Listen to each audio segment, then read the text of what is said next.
ઓ શ્રી સ્વામિનારાયણો વિજિતેતરામ સદગુરુ બ્રહ્મચારી અક્ષરાનંદ સ્વામીની વાતો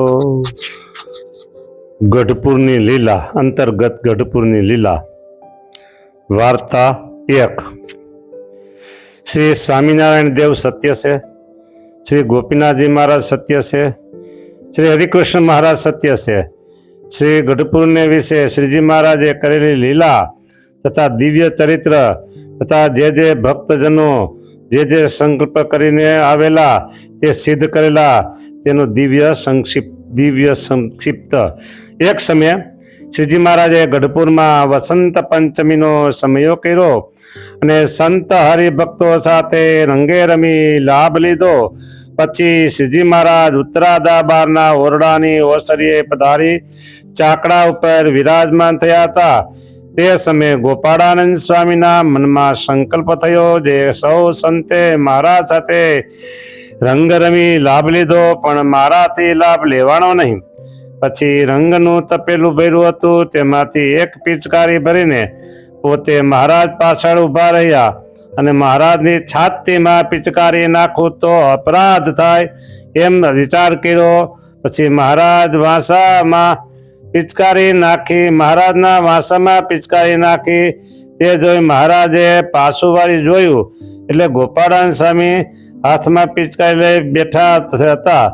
તે જોઈ મહારાજ વૈસા છે, ઘરડી ગાયને પણ સુરાતન ચડતું દેખાય છે એમ મહારાજે કહ્યું, એટલે સૌ રાજી થયા અને સખા સહિત નદીએ નાવા પધાર્યા। વાર્તા 1 પૂરી। આમાં શું આવ્યું? ગઢપુર રંગોત્સવ હતો, સૌ સંતો મહારાજ બધા રહીમાં અને પછી રંગોત્સવ પૂરો થયો, ત્યાં ગોપાળાનંદ સ્વામી આવ્યા। એનાથી હું રહી ગયો, પિચકારી તો ભરી રંગની, મહારાજ સામે આવ્યા તો છાતીમાં લાતો પછી અપરાધ થાય, એટલે પાછળથી પિચકારી મારી દીધી। પાછળ મારે જોયું કોણ, આ તો ગઈઢી ગાય। એટલે મહારાજે રમૂજ કરી દીધી, ઘરડી ગાય ને પણ હોરાતન ચડે છે। આવું અમને ઘણી ખેલી કયો। હા, કારણ કે મારી ઉંમર 50 માથે 60 ને 65 કઈક એવું થાય તો કે ઘરડી ગાય ને હું હોરાતન। બધી રમૂજની વાતો છે બધી। હવે વાર્તા 2। એક દિવસ શ્રીજી મહારાજ દરબારમાં ઘોડી ફેરવતા હતા। તે બ્રહ્માનંદ સ્વામીએ માણસ મોકલ્યું છે। મહારાજ શું કરે છે? માણસે આવી જોયું તો ત્યાં મહારાજ ઘોડી ફેરવતા હતા। તેને જઈ બ્રહ્માનંદ સ્વામીને કહ્યું છે, મહારાજ તો ઘોડી ફેરવે છે। પછી બ્રહ્માનંદ સ્વામી 5-7 સાધુ સાથે લઈ અને કાઠિયાણીની પેઠે માથે ઓઢણું ઓઢી અને મોટો ઘૂમટો કાઢીને મહારાજ આગળ ચાલ્યા અને બીજા સાધુ પાછળ ચાલ્યા। દરબારમાં માથે જતા પાડે અટકાવ્યા, મહારાજ ઘોડે ફેરવે છે માટે નહીં જવાય। સ્વામી કહે, ઘોડી ફેરવતા હોય તો જવા દે। પછી સ્વામી દરબારમાં ગયા અને મહારાજે ઘોડી ઊભી રાખી સ્વામીને કહ્યું છે, ઠકરાણા પાડા કેમ પાડા? સ્વામીએ કહ્યું છે, એ ઘરનો ધણી ઘોડીએ ચડી ગયો છે, નહીતર ઘોડીએ ચડીને આવત। મહારાજે ખરા, બ્રહ્માનંદ સ્વામી પણ ખરા। મહારાજે કીધું, ઠકરાણા પાડા કેમ, એટલે પગે ચાલીને કેમ આવ્યા? એટલે સ્વામીએ કીધું, કે ઘરનો ધણી ઘોડીએ ચડી ગયો છે। એટલે મહારાજ નહીં તો કે ઘોડીએ ચડીને આવત। તે સાંભળી મહારાજ કહે, વેલ નહોતી? સ્વામી કહે, વાવણિયા જૂની ગયા છે, જૂતી ગયા છે। વાવણિયા જૂતી ગયા છે એટલે વાવણી થઈ છે ચોમાસાની। મહારાજ કહે, કઈ પાંસરું બોલો, પાંસરું? સ્વામી કહે, એ આય બહુ પાંસરું પૂછતા હશો, જેવો તમારો પ્રશ્ન તેવો અમારો ઉત્તર। આપ બહુ પાંસરું બોલતા હશો, કે તમે હા પાંસરું બોલો છો ને કે। એટલે મહારાજ ઘોડીએથી હેઠા વિતરા ને સ્વામીનો ઘૂમટો ખેંચી લીધો।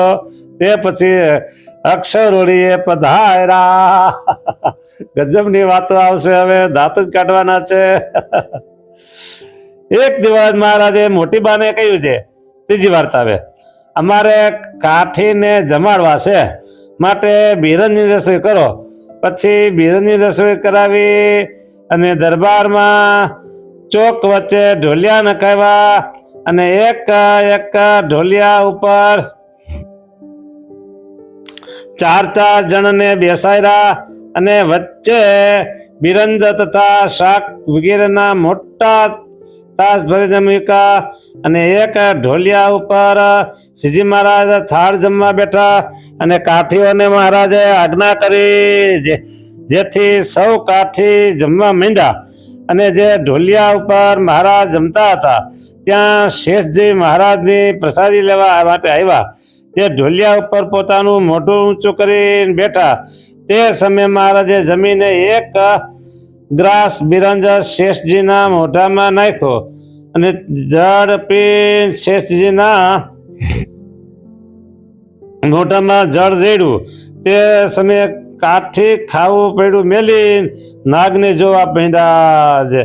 આવો નાગ ક્યાંથી આવ્યો એમ સૌ એકબીજા વાતો કરવા માંડ્યા અને જમવું સૌનું બંધ રહ્યું. પછી શેષજી પ્રસાદી લઈ અદ્રશ્ય થઈ ગયા.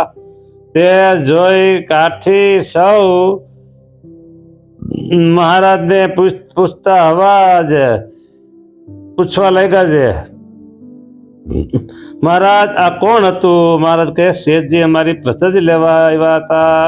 તે પ્રસાદી લઈને પાતાળમાં પાછા ચાલ્યા ગયા. આવી રીતે ત્રીજી વાર્તા પૂરી થઈ. હા, વાર્તા ચોથી.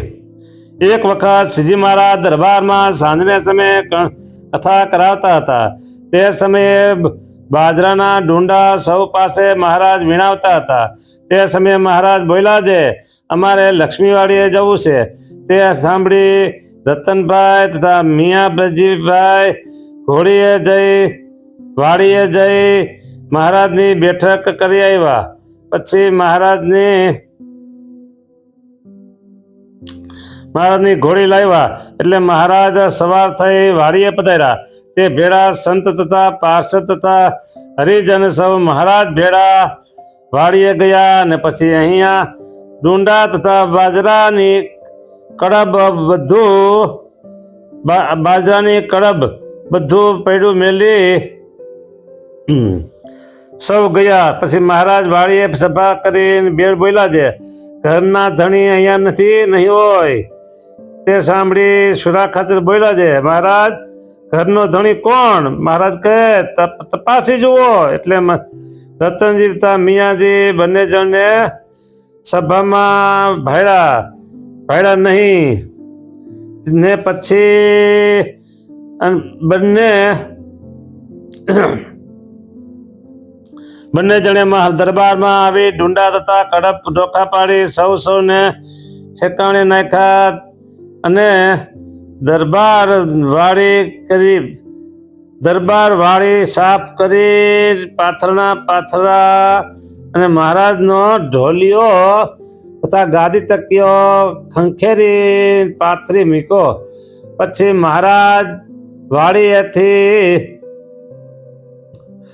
દરબારમાં પધાર્યા. પછી મહારાજે સુરા ખાચરને કહ્યું છે, જુઓ આ ઘરના ધણી જે તમો સૌ મારી સાથે વાડીએ ચાલી લઈ આવ્યા દીકરા. અને રતનજી તથા મિયાજીને આ બધું ઠેકાણે પડ્યું માટે એનું નામ ઘરના ધણી કહેવાય. વાર્તા ચોથી પૂરી થઈ. સ્વામિનારાયણ ભગવાનની જય. લ્યો, હવે તો આવી રીતે વાંચન થશે. વચ્ચે વચ્ચે સમજવાનું આવશે તો સમજાવશું, નહીં તો સ્વામીની વાતો આવી રીતે રમૂજ ભરેલી છે.